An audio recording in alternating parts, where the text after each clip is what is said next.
Kaya Jeff, sarap maglambitin dito sa bintana, oh. Tara! Wee! Wee! Wee! Pag ikaw nahulog dyan.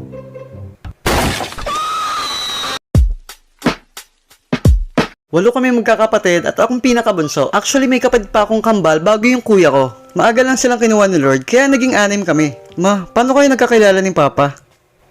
Nako, pinikot lang ako ng papa mo. Pikot, yun yung pirasahang pagpapakasal o pagsasama ng dalawang tao na di talaga nila mahal ang isa't isa. Kaya pala nakawalo kayo ni Papa. Ang sabi mo? At dahil bunso ako, ramdam kong akong paboritong anak ng mama ko noon. Or assuming lang ako. Never akong inutusan ni mama na magugas ng pinggan noon at iba pang gawain sa bahay. At dahil akong pinakabata sa amin, hindi rin ako nakaligtas sa utos ng ate at kuya ko. Inutusan nila akong bumili sa tindahan na hindi ko naman alam para saan. Oy Jeff, bili mo akong 2 days sa tindahan. 2 ha? Ate Daday, ano yun? 2 days yung napkin. Ha? 2 napkin, bilisan mo! Ate Daday, di ko naman alam yun eh. Baby pa ako, baka magkamali ako. Basta sabihin mo, pampe! Nagkaroon ng anak sa pagkadalaga ang panganay kong ate. At dahil nagkaroon ng pangalawang asawa yung ate ko, pinaalagan niya lang ito kay mama at nagkaroon ako ng instant kapatid. Dahil maaga nakapag-asawa at umalis na ng bahay, ang panganay namin at pangalawa kong kapatid, wala akong masyadong childhood memory sa kanila. Kaya umpisa natin ang kwento sa pangatlong kong ate na si Ate Daisy, sunod si Ate Daday, si Kuya Makoy, at sa kinakapatid kong si Jenny. Sa pamilya natin, meron talaga tayong isang kapatid na masikaso, lalo na sa ating mga bunso. Isang araw, nagpaalam si mama na aalis papuntang palengke. O Daisy, ikaw muna bahala sa kapatid mo, ha? Opo, ma. Ay, wow, di na naiyak si Jepoy, ah. Siyempre, big boy na ako eh.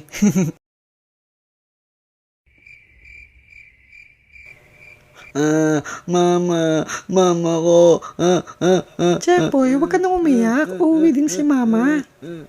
Naalala ko noon bago ako matulog, lagi ako nililinisan ng katawan ni Ate Daisy. At pagkatapos namin kumain ng dinner, siya lagi nagpapainom sa akin ng vitamins. Inumin mo na tong vitamins mo. Tapos maya-maya, sleep ka na, ha? Ayoko pa matulog. Intayin ko si mama. Nainom ko naman yung vitamins ko nun. And then, nakauwi naman si mama, kaso nakatulog na ako. Hanggang sa nakapag-asawa na rin si Ate Daisy at umalis na siya ng bahay at sa Batangas na rin siya tumira. Hindi rin mawawala sa pamilya ang kapatid nating Maldita.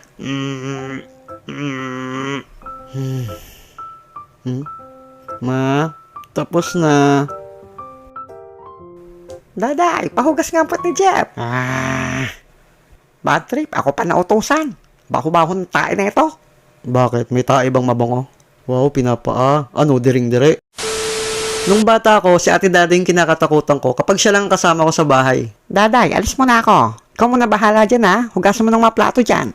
Opo, ma. Ba't ba wala inuutosan dito? Hoy, Jeff, sabi ni mama, hugasan mo na rin mga plato. Hala, ba't ako? Ikaw nutusan ni mama dyan eh. Ano? Baka gusto mong tadyang ang mukha mo dyan. Pag di mo hinugasan nyo, huwag kang lalabas, ha? Huwag kang maglalaro. Daya. Sumbong kita kay mama dyan eh. At dahil takot ako kay Ate Daday nun, sinunod ko na lang siya. Maya-maya pa, umuwi na si mama at naabutan niya ako naguhugas ng pinggan. Oh, Jeff, ba't ikaw naguhugas dyan? Daday, halika nga dito. Napagalitan ng todo-todo si Ate Daday nun. Kaya siya pa din ang pinagugas ni mama ng pinggan. Minsan, na high blood si Ate Daday. Dahil hindi magkapares yung medyas namin ni Jenny na nalalaban niya, pinakain niya sa amin yung medyas na yun. O, diba? Yummy. Pero kahit ganun si Ate Daday, isa siya sa pinakamasipag na ate na nakilala ko. Isang araw, sinama ako ni Ate Daday sa trabaho niya sa factory ng Ratan at nakita ko kung gaano siya kasipag. Nagbibigay din siya kay mama pang gastos sa bahay tuwing sumasahod siya. Naalala ko rin noon nung Pasko, nireguluhan niya kami ng mga bata pa kami. T-shirt yun na B1 at B2, tigisa kami ni Jenny. Kahit may pagkamaldita si Ate Daday noon, naging mabait pa rin siya sa amin kahit papano. Dumating yung time na kapag-asawa din si Ate Daday at kailangan niyang umilis sa bahay para bumuo ng sarili niyang pamilya. At dahil kami lang dalawang lalaki sa pamilya, minsan kasabay kong maligo yung kuya ko nung bata pa ako. Jepoy, pagbilang ko 3, sabay tayo magbuhos ha. 1, 2, 3. Yay!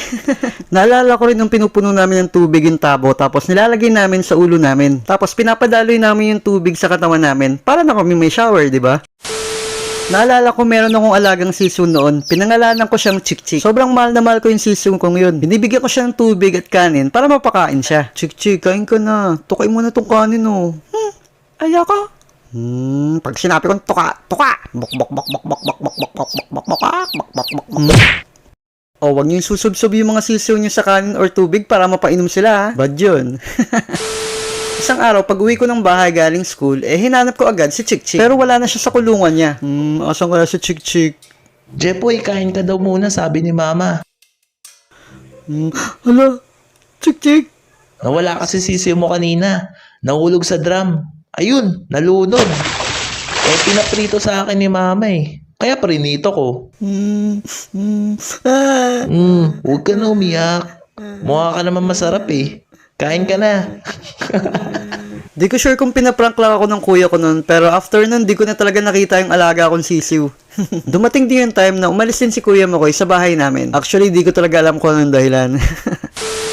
At sa pamilya natin, meron tayong kapatid na masarap asar-asarin. Oh, Jenny, blow the candle na. Lo, tinulungan ko na nga eh. Arte naman ito. Naalala ko nung mga bata pa kami, hindi binigyan ni mama ng pambiling paper doll si Jenny noon. Dahil medyo marunong naman ako mag-drawing, ginawan ko siya ng paper doll. Nag-drawing ako ng isang cute na babae sa isang papel at ginupit-gupit ko yung gilid hanggang sa maging paper doll na siya. Ayun, tuwan-tuwa si Jenny sa paper doll na ginawa ko para sa kanya. Bukod sa paper doll, nag-drawing din ako ng mga maskara at umarte din kami mga superhero. Astig, no? Sabi nila, pag may pagkain daw, dapat hating kapatid. Pero minsan, mas masaya mong buraot eh. Ano yan? Cheeseburger, bigay ng ninang ko. Gusto mo? Di bili ka. Natikman ko na yan dati. Pangat yung lasa, di naman yung masarap. O hindi masarap kaya. Sige nga, patikim nga niyan kung masarap. Lolo mo, tikim. Ano ka, hilo? Damot, pag binilang ko ni mama, huwag kang hihingi ah. Ito na nga. Basta isang kagat lang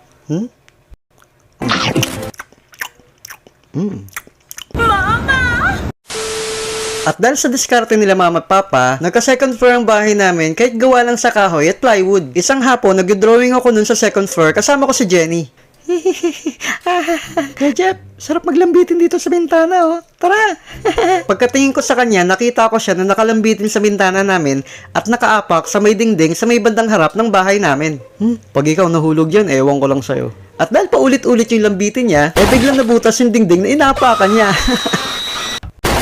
Kuya Jeff! Ay, hala.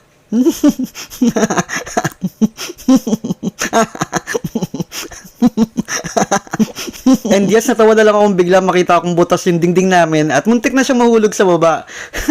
Pero wag kayong mag-alala, tinulungan ko naman siya makakyat at hindi naman siya gaano nasaktan. Sa ngayon, si Ate Daisy nakatira na sa Batangas kasama ng anak niya at ng asawa niya. Si Ate Daday naman, siya na yung nakatira sa bahay namin sa Pasay kasama ng anak niya at ng asawa niya. Kay Kuya Makoy, honestly, wala na talaga akong balita.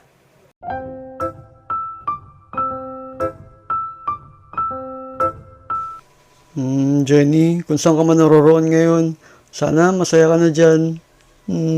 Hoy, Kuya Jeff! Huh? Anong pigsabong mong bobo ka? Buhay na buhay pa ako, hype ka!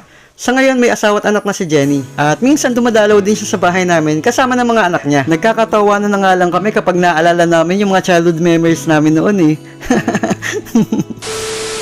Siguro ang sad part lang sa pagiging bunso is may kita mo isa-isa nang umaalis yung mga ate at kuya mo para bumuo na sila ng sarili nilang pamilya. At bilang bunso, ikaw nang sasalo lahat ng responsibilidad na iniwan sa'yo ng kapatid mo sa pamilya nyo. Masarap sa pakiramdam may mga kapatid tayong handang makinig sa mga problema natin. Minsan nga kung sino pang di mo katugo, sa kanila mo pang mararamdaman ang pagiging tunay na kapatid. I-treasure din natin sila. Nagpapasalamat pa din ako, meron pa din ako mga kapatid na sumusuporta sa talento ko. Ikaw man sila madalas makasama, nararamdaman ko naman sa kanila ang suporta bilang kapatid. Para sa lahat ng panganay na nagsisilbing pangalawang magulang sa mga kapatid nila, at sa lahat ng bunso na pumapasa ng responsibilidad ng buong pamilya nila, saludo po ako sa inyo. Thank you nga pala kay Master Best Friend Yuki Fry sa collab. Oy, malapit ka na mag 100,000 subscriber Advance congrats. So, subscribe nyo rin po siya. At sa lahat ng mga naghihintay at patuloy ng sumusuporta sa channel ko, maraming salamat po.